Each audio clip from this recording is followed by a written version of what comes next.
Stephanie Hollander is trying to sell her house, but she never imagined her for sale by owner listing would put her home into the hands of scammers. We were contacted about 2 weeks ago from a woman that she said she had rented our home. Stephanie first thought it was a joke, then realized the woman had sent a cash down payment on a weekend rental. We, of course, were not renting our home,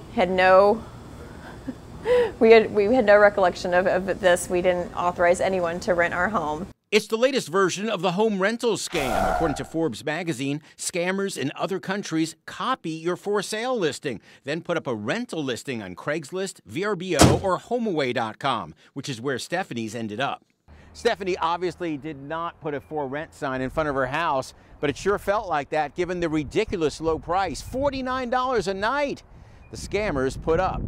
She contacted HomeAway, which has since pulled the listing. Forbes lists warning signs that a dream vacation rental may not be real. The price is too low for the area. There's no feedback from previous renters. The owner wants a money order, MoneyGram, or Western Union deposit.